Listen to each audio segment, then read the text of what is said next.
Good morning प्यारे छात्रों, आप सभी का बहुत बहुत स्वागत है पीटीज आईएएस एकेडमी की करंट अफेयर की सीरीज में। आज हम आ गए हमारे 10th सेशन पर। 24 जून का हमारा ये सेशन है। आप सभी तैयार हैं? आइए आज का काम शुरू करते हैं। आते ही सेशन को लाइक और शेयर कर दीजिएगा और चैनल को सब्सक्राइब करना मत भूलिए, अपने साथियों को भी साथ में जोड़ें। ये सीरीज जो है सभी के लिए यूजफुल है, खास तौर पर हमारे सिविल सर्विसेज एस्पायरेंट्स के लिए जो अपना समय बचाना चाहते हैं, बहुत कठिन कॉन्सेप्ट्स को सरलता से समझना चाहते हैं। तो आप अपने नोट्स वगैरह बनाते चलिएगा। हालांकि हम पीडीएफ तो डाउनलोड के लिए कमेंट्स में देते ही हैं। एक चीज़ और आपको बता दें, जो पीडीएफ हम आपको लिंक देते हैं, कभी कभी हमारा वीडियो रिलीज होने के 2-4 घंटे बाद वो लिंक एक्टिव होती है, लेकिन वो एक्टिव ज़रूर होगी, तो आप उसको फिर से चेक बैक कर लीजिएगा। Thank you for cooperation. आज का हमारा पहला एडिटोरियल तैयार है, फ्रेंड्स इन नीड। क्या कहता है हिंदू का एडिटर? हिंदू का एडिटर फ्रेंड्स इन नीड में बेसिकली कहता है कि भारत में एक नए राजनीतिक मोर्चे की शुरुआत होती दिख रही है। एकदम बेबी स्टेप्स अभी दिखाई दे रहे हैं। ये इस एडिटोरियल में हम जो कुछ डिस्कस करेंगे वो करंट अफेयर में प्रीलिम में काम आ सकता है, GS 2 और 3 में इसके कुछ कॉन्सेप्ट्स होंगे, और ऐसे में इससे मिलते जुलते कुछ कॉन्सेप्ट आपको लिखने में मदद कर सकते हैं। शुरू करें। भारत की राजनीतिक सच्चाई ये है कि लोकसभा का चुनाव तो अभी 2024 में होगा, बहुत समय है, और बीजेपी वर्तमान में बहुत स्ट्रांग पोजीशन में खड़ी है। तो कोई भी राजनीतिक अगर गठबंधन होता है पैन इंडिया, आज तो वो बड़ा अनसीजनल है, क्योंकि 3 साल में तो कितना so much water will flow तो इन द रिवर, इसलिए अभी हम ये कह नहीं सकते कि आज कुछ हो रहा है तो इससे 2024 में परिवर्तन आ जाएगा। ठीक है। राष्ट्र मंच नाम का एक मोर्चा बनाया गया था, और वो मोर्चा बनाने वाले थे जो आज तृणमूल कांग्रेस में चले गए, यशवंत सिन्हा, जो पहले बीजेपी में अटल बिहारी वाजपेयी की सरकार में फाइनेंस मिनिस्टर हुआ करते थे। मैं आपके साथ 1999 और 2000 की बात कर रहा हूं दोस्तों। तो आज जो हो रहा है राष्ट्रमंच का, इसको कहते हैं एक्सप्लोरेटरी पॉलिटिक्स, यानी संभावनाएं तलाशती हुई राजनीति। और बहुत सी पार्टियां ये सोच रही हैं कि हम राष्ट्रीय स्तर पर बीजेपी का विकल्प शायद बना दें। फिर उसमें समाजवादी पार्टी है, नेशनलिस्ट कांग्रेस पार्टी है, आम आदमी है, सीपीआई मार्क्सिस्ट है, सीपीआई है, नेशनल कॉन्फ्रेंस है, तृणमूल कांग्रेस है। अब क्योंकि 80 साल के सबसे ज़बरदस्त अनुभवी शरद पवार जी, जिनकी एमवीए सरकार भी महाराष्ट्र में चल रही है, वो इससे जुड़े हैं, इसलिए कोई भी इसको हल्के पतले में नहीं ले रहा है। समझ गए मेरी बात बेटा?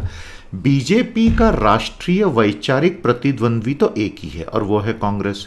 और बीजेपी स्थानीय स्तर पर, राज्य स्तरीय स्तर पर जहां जहां चुनावों में पराजय का मुंह देखा है, वो कांग्रेस के हाथों थोड़ा कम देखा है, और स्थानीय पार्टियों के हाथों तो वो तमिलनाडु की द्रविड़ मुनेत्र कड़गम हो, पश्चिम बंगाल की तृणमूल हो, या केरल की लेफ्ट फ्रंट की सरकार हो। तो ये दोनों में फर्क है।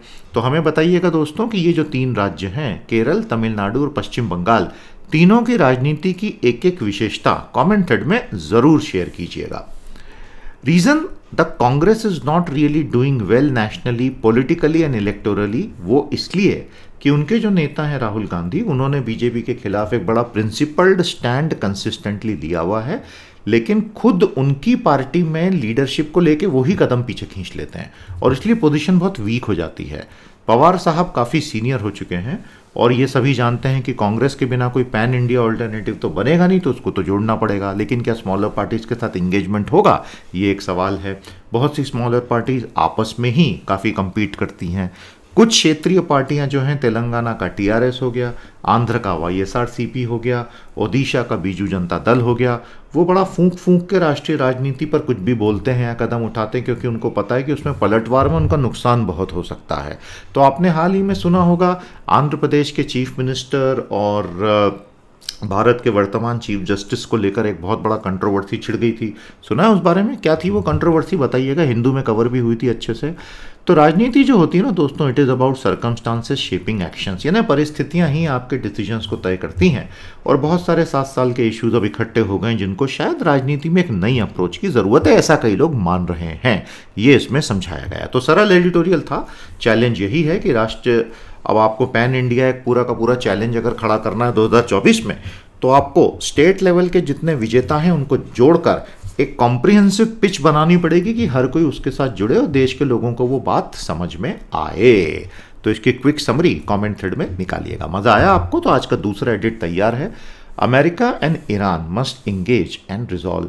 तो आज दुनिया की आवश्यकता यह है कि यूएस और ईरान आपस में लड़ाई झगड़ा माफ करके US and Iran should engage with each other. इसमें जो कॉन्सेप्ट दिए हैं दोस्तों, प्रीलिम्स के लिए, GS3 के लिए, एसए के लिए काम आएंगे। ठीक है, आपको ये टैगिंग से फायदा होगा, इसलिए कृपया इसको सीरियसली कीजिएगा। अमेरिका ने हाल ही में काम किया कि उसने काफ़ी सारी ईरान से जुड़ी हुई वेबसाइटों को ब्लॉक किया है और ये बोला है कि ये लोग कंटिन्यूसली डिसइंफॉर्मेशन स्प्रेड कर रहे हैं। दोस्तों मैं आपसे अगला सवाल पूछ रहा हूँ, कमेंट थ्रेड में जवाब दीजिए। What is the difference between disinformation and miss information? दो अलग अलग चीज़ें होती हैं, तो मुझे आप अच्छे से इसके बीच का अंतर कमेंट थ्रेड में समझाइए। The difference between disinformation and miss information. तो दोस्तों इसके ऊपर आरोप लगा इन साइटों पर जिसमें ईरान का जो सरकार का ही ओनरशिप का प्रेस टीवी है उसको भी ब्लॉक कर दिया अमेरिका ने। तो ये देख के लोग बोल रहे हैं कि भाई एक तरफ अमेरिका जो है वो जो न्यूक्लियर डील डोनाल्ड ट्रंप ने सिंक कर दी थी, joint comprehensive plan of action, America को पुल आउट करके, क्या उस डील को जो बाइडेन वाकई में जिंदा कर भी पाएंगे? क्योंकि वो तो ईरान की साइटों को भी ब्लॉक करने में लगे हुए हैं और ईरान ने बदले में पलटवार करते हुए बोला कि अमेरिका इज मजलिंग फ्री स्पीच। मतलब ईरान जहां अगर आप मुंह खोलो तो जेल में डाल देते हैं, वो बोल रहा है you have muzzled my free speech. दुनिया में भी एक से एक जोक मारने वालों की कमी नहीं है भाई साहब। द जून 2021 इलेक्शन आप जानते ही हैं, इब्राहिम रईसी साहब हार्डलाइन क्लेरिक हैं, मतलब काफ़ी कट्टरपंथी शिया क्लेरिक हैं और वर्तमान में चीफ जस्टिस भी थे, वो राष्ट्रपति बन गए हैं। तो अमेरिका के साथ टेंशन और बढ़ गया है क्योंकि इसी व्यक्ति को, मिस्टर रईसी को, अमेरिका ने पहले प्रतिबंधित कर दिया था सैंक्शंस लगा के, क्योंकि आज से 20-25 साल पहले राजनीतिक जितने भी कैदी थे उनकी हत्या करने का उन पे आरोप था। मतलब उनको कानूनी रूप से दंडित करके सजाए मौत, तो उसको अमेरिका ने हत्या माना था। वेबसाइटों को ब्लॉक करने से ज़्यादा कुछ होता नहीं है क्योंकि वो .com या .org हटा के अपने नाम के आगे .ईरान लगा के फिर से शुरू हो जाएंगे, जैसा फार्स ने 2018 में किया था। तो एक्चुअली ये एडिटर कहता है कि अगर आपको डिसइंफॉर्मेशन से लड़ाई लड़नी है तो उसका सही तरीका है कि आप सही इन्फॉर्मेशन और इंडिपेंडेंट जर्नलिज्म को सपोर्ट करें। साइटों को ब्लॉक करने से कुछ भी नहीं होगा। बाइडेन एडमिनिस्ट्रेशन की इच्छा तो है कि वो इस JCPOA, क्या फुल फॉर्म है भैया, उसको फिर से रिवाइव कर ले, और उसकी इच्छा ये थी कि ये जो वर्तमान में चुनाव हुआ इसके पहले कर लेते तो हसन रूहानी साहब के रहते ये काम हो जाता, मॉडरेट प्रेसिडेंट थे, लेकिन वैसा हो नहीं पाया। लेकिन अभी भी किसी ने भी इन वियना टॉक्स के सफल नहीं होने से उम्मीद नहीं छोड़ी है। बाइडेन एक्चुअली क्या कर रहे हैं, डोनाल्ड ट्रंप साहब ने 4 साल में जो मैक्सिमम प्रेशर पॉलिसी लगा रखी थी कि मैं ईरान को तोड़ दूंगा, ईरान ने बोला we will show maximum restraint, तो डोनाल्ड ट्रंप उसमें फेल हो गए, वो उसको भड़का भी नहीं पाए। इसको अब वो रिवर्स कर रहे हैं। तो वो चाहते हैं प्रेसिडेंट बाइडेन कि मैं किसी भी तरह ईरान को अपना न्यूक्लियर बम बनाने से रोक दूं और बदले में इकोनॉमिक सेक्शंस धीरे धीरे खत्म हो जाएंगे। ईरान भी यही चाहता है, मिस्टर रईसी भी यही चाहते हैं। लेकिन समस्या ये है कि जब से ट्रंप ने अमेरिका को इससे अलग किया, हालांकि जो बाकी के देश थे ना, यूरोपियन यूनियन के देश वगैरह, उन्होंने खुद को इस ईरान डील से अलग नहीं किया था, इसलिए डील कोलैप्स नहीं हुई थी। ये बात आप ध्यान रखिएगा।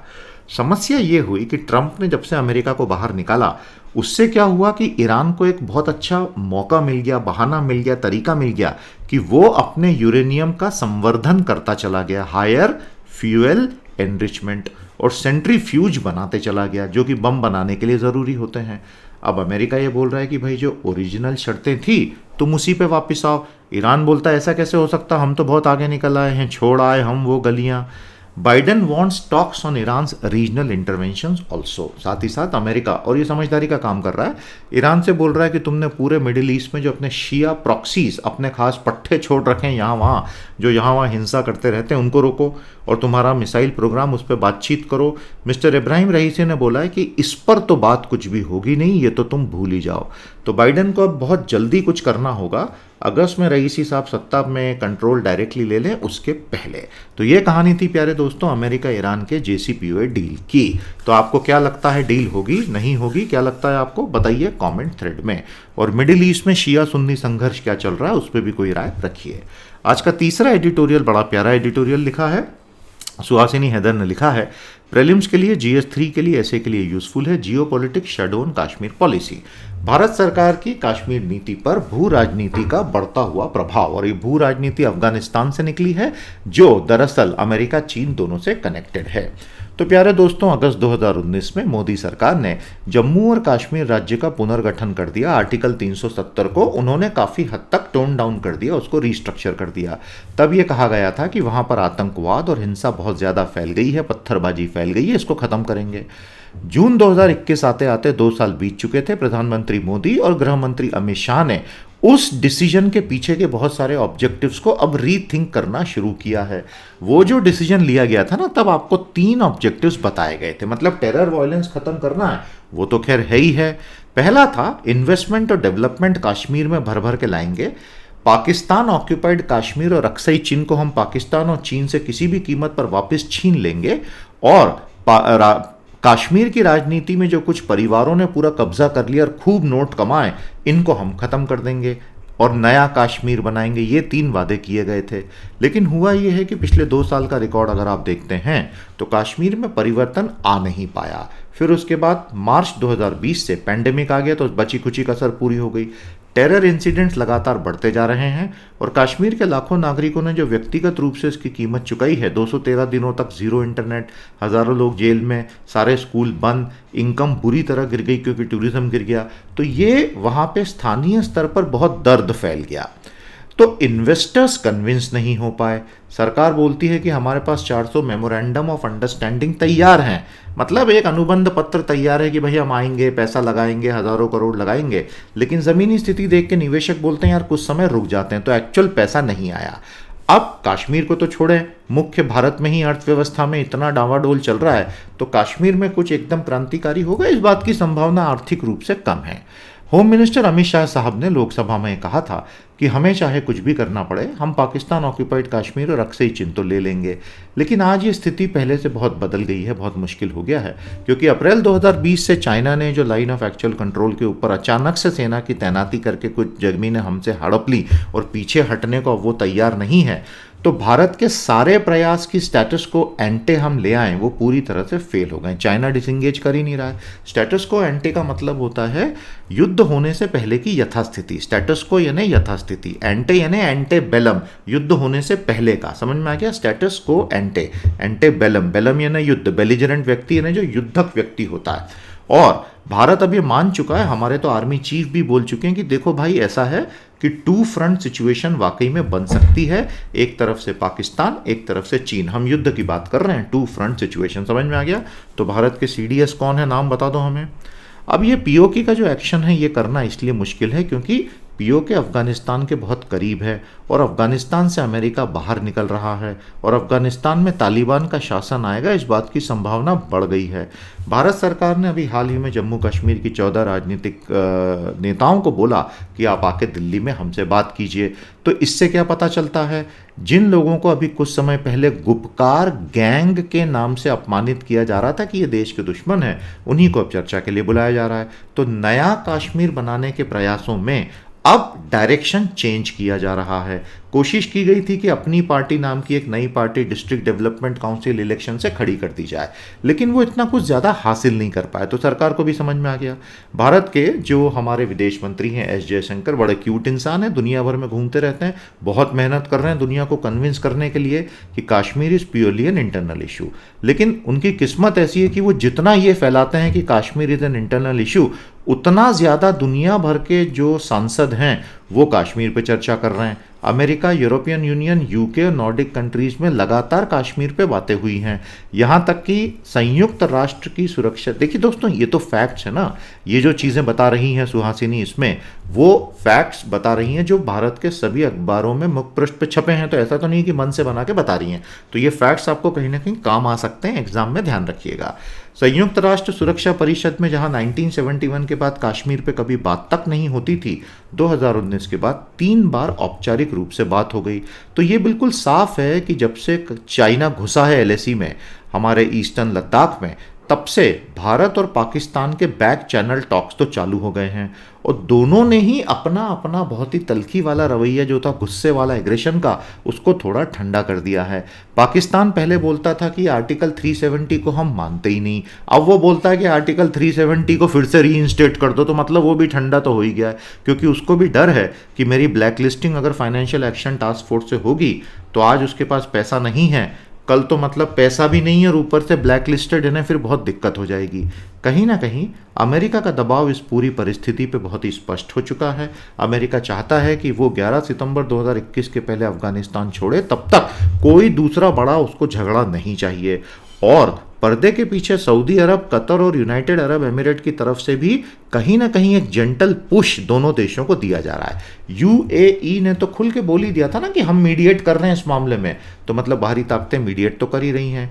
दूसरा ये खबर भी निकली है कि भारत जिसने तालिबान से सारे रिश्ते तोड़ लिए थे, उसने दोहा कतर में तालिबान के साथ बातचीत शुरू की है। मतलब वो भी समझता है कि अफगानिस्तान में सत्ता तो तालिबान की कहीं ना कहीं आएगी। अब एक बहुत बड़ा परिवर्तन ये हुआ है कि वैश्विक रूप से जो बाइडेन का अमेरिका सीधे सीधे चाइना से भिड़ रहा है और वो इंडिया को बोल रहा है कि तुम इंडो पैसिफिक में मुझसे हाथ मिला लो। भारत की प्रॉब्लम क्या हो गई इसमें? इंडो पैसिफिक यानी पूर्व, जबकि भारत जाना चाहता है पाकिस्तान और अक्सई चीन यानी कि पश्चिम की तरफ। तो ये पश्चिम वर्सेस पूर्व का जो झगड़ा हो गया है, भारत की पूरी स्ट्रेटजी बाइडेन ने रीओरिएंट करवा दी, ऐसा सुहासिनी हैदर को लग रहा है। तो 2019 का जो निर्णय था, बदली हुई वैश्विक पॉलिटिकल परिस्थिति के साथ वो फिट नहीं बैठ रहा है। तो समझ में आ गया आपको? इसको फटाफट 2-3 पॉइंट में समराइज कर दीजिए। कितने लोग कश्मीर कभी घूम कर आए, बताइए प्यारे दोस्तों, कैसा रहा अनुभव? हमारी 4 प्लेलिस्टें हमने आपके लिए बनाई हैं, ये चारों आपने देखी हैं। ये सभी बड़े प्यारे प्यारे लेक्चर्स से परिपूर्ण हैं, इन्हें पढ़िए, ये आप ही के आईएएस की तैयारी के लिए। आज का चौथा एडिट तैयार है, एक ऐसा एडिट जो बहुत बहुत बड़ा मुद्दा उठाता है, GS 1, 2, 4 और ऐसे के लिए यूजफुल होगा। Gender digital gap has to end. देखिए, जेंडर डिजिटल गैप का क्या मतलब होता है? बहुत सीधा मतलब होता है। आप अगर हमारा ये वीडियो देख रहे हैं और कमेंट थ्रेड देख रहे हैं, तो आप ये देखिए कि बॉय गर्ल रेशियो क्या है। आपको मिलेगा 90:10 या 95:5 या 80:20 या 70:30। उसी तरह किसी भी चैनल पे चले जाइए, लाइव चैट देख लीजिए, उसमें बॉय गर्ल रेशियो देखिए। इंटरनेट पे भारत में अगर 100 पुरुष हैं तो 10 महिलाएं, 15 महिलाएं, 20 महिलाएं होंगी। मतलब लड़कियों और महिलाओं को इंटरनेट का या तो एक्सेस ही नहीं है, या उनके पास मोबाइल फोन ही नहीं है, या उनको किसी ने ट्रेन ही नहीं किया है, या खराब व्यवहार के चलते वो इंटरनेट पे आती नहीं है। इसको कहते हैं जेंडर डिजिटल गैप। एक और हम बोलते हैं कि हमें डिजिटल इंडिया बनाना है। अगर महिलाएं ही नहीं आ रही हैं डिजिटल मीडियम में, तो ये तो मेल फीमेल इनइक्वालिटी को बढ़ाने की बात करेगा। क्या आपको बैकग्राउंड समझ में आया? तो पैंडेमिक ने यह साबित कर दिया कि जिनके पास टेक्नोलॉजी होगी वो आगे बढ़ेंगे, नहीं होगी वो पीछे जाएंगे, क्योंकि पूरी शिक्षा और स्वास्थ्य केयर डिजिटल होता चला जा रहा है। सबसे खराब परिस्थिति दुनिया में हो गई महिलाओं की और लड़कियों की, क्योंकि उनको तो पैंडेमिक आने के पहले भी इंटरनेट तक पहुंच बहुत कम होती थी। जो global system for mobile communication है वो बोलता है कि कम आय वाले दुनिया के देशों में लगभग 39 करोड़ महिलाओं के पास इंटरनेट का एक्सेस ही नहीं है, और इसमें से आधी दक्षिण एशिया की है, और केवल 65% महिलाओं के पास मोबाइल फोन है। सोचो तो 35% महिलाएं तो मोबाइल फोन ही नहीं है। तो अगर उनको आज भारत में वैक्सीनेशन भी करवाना होता तो आप बताएं कोविन प्लेटफॉर्म कैसे यूज करती?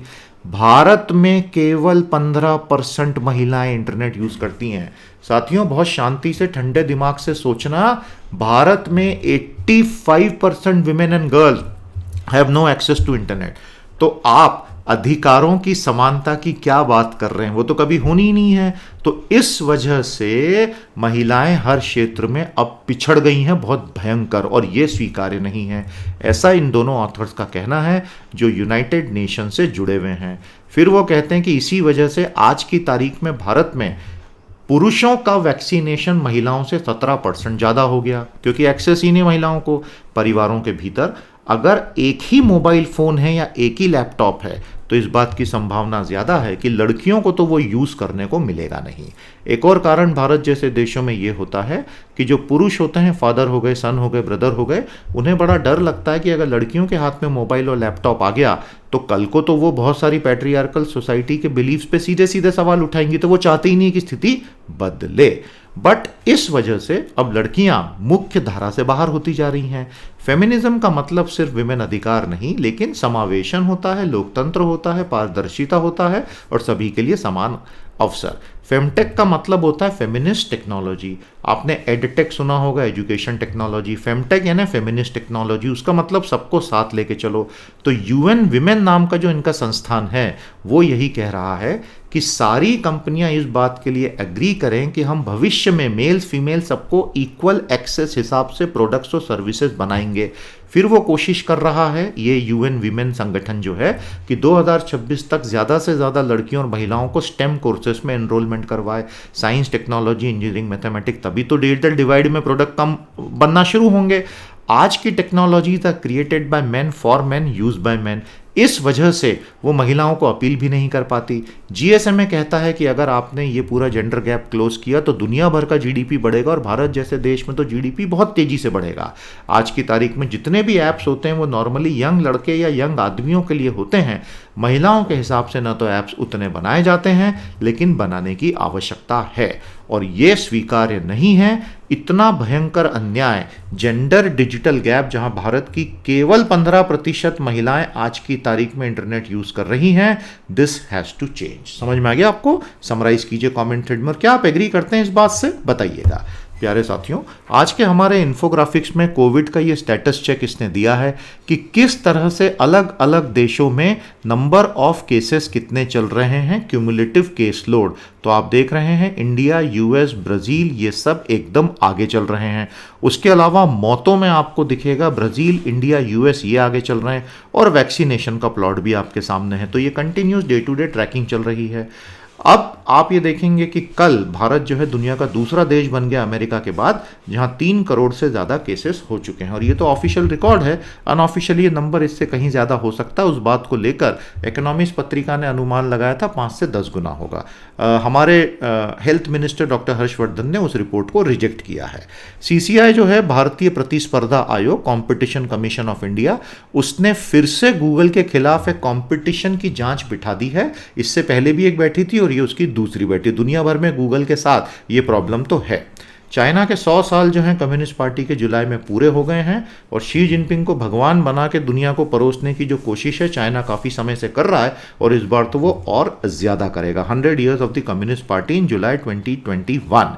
प्यारे साथियों, अमेरिका में जो बाइडन को बहुत बड़ा झटका लगा है और वहाँ की संसद ने, जिसमें कांग्रेस जिसको कहते हैं, जिसके अंदर सेनेट और हाउस ऑफ रिप्रेजेंटेटिव होता है, एक बहुत बड़ा राइट्स लेजिस्लेशन 50-50 से सेनेट में ब्लॉक हो गया, फॉर द पीपल एक्ट। तो ये जो बाइडन के लिए लेजिस्लेटिव झटका है। एसोसिएशन ऑफ डेमोक्रेटिक रिफॉर्म का कहना है कि बीजेपी को टोटल डोनेशंस का 76% मिलता रहा है और ये चाइना और भारत की खबर है। ये खबर अच्छी नहीं है। चाइना लगातार पूरी एलएसी को गरमा रहा है और जयशंकर साहब ने उस पर कड़ी आपत्ति दर्ज की है। उस पर चाइना ने कहा है कि हम अपनी तरफ कर रहे हैं जो भी कर रहे हैं और हम कुछ भी गलत नहीं कर रहे हैं। तो इसका मतलब ये है दोस्तों कि आने वाले समय में एलएसी का मुद्दा भारत को नज़र बनाए रखनी होगी। हमारे कोर्सेज के साथ ज़रूर जुड़िएगा। 6 जुलाई से एसएनटी क्रैकर आ रहा है और 8 जुलाई से इकोनॉमी क्रैकर। आई होप आपको इन कोर्सेज में मज़ा आएगा और आप हमारे लंबे समय तक जुड़े रहेंगे। आज के लिए इतना ही। अब कल आपसे भेंट होगी। सेशन को लाइक और शेयर कर दीजिएगा। नमस्कार, जय हिंद।